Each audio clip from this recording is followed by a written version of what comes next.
Այստեղ ես թե ձայնագրության, թե մոնտաժման այլ հանգամանքներին առանձին անդրադարձ կկատարեմ, բայց անձին վերագրել մի բան անձի հետ կապ չունեցող իրավիճակում խոսակցության պայմաններում, սա աբսուրդ է ուղղակի։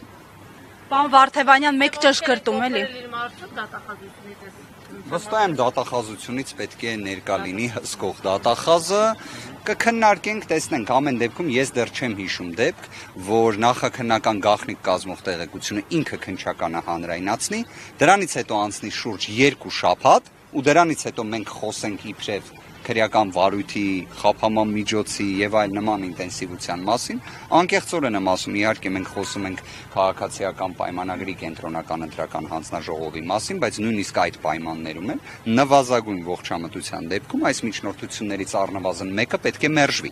Երկուսը, եթե իրականում խոսենք ժողովրդավարության մասին, քանի որ Սահմանադրական դատարանը հստակ արձանագրում է, որ այս միջնորդությունները ենթակա են մերժման, եթե իրենք ուղղված են անձի քաղաքական գործունեությանը միջամտելու։ Հիմա որևէ մեկը կարող է անաչառ դիրքերից ասել, որ այս ամենը քաղաքական գործունեության հետ առնչություն չունի։ Այսինքն ես դրա մասն եմ ուզում հետաքրքրվել, եթե հունիսի 5-ից հայտնի է եղել այս ամեն ինչը,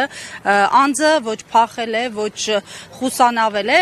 փաստացի իրենք դիտարկել են քաղաքական իրավիճակը, մտածել են քաղաքական ինչ-որ հետևանքներ են լինելու, հետընտրական պրոցեսներ, դրա համար են ուզում մեկուսացնել։ Ամբողջ նպատակը նրանում է եղել, որ ուզել են առաջինը հենց հերթական վախի մթնոլորտի տարածման տեսանկյունից ցույց տալ, որ նաև Ղազինյան Դավիթի նկատմամբ են քրեական վարույթին ուղղված գործողություն իրականացնում եւ այլն, այսինքն այստեղ ոչ թե իրավաբանությունն է եղել, այլ այստեղ եղել է պարզապես հերթական վախի մթնոլորտի տարածումը։ Ցավով եմ այս ամենը ասում, բայց սա է իրավիճակը։ Ինչևէ, դրանք բոլորը հաղթահարվող խնդիրներ են։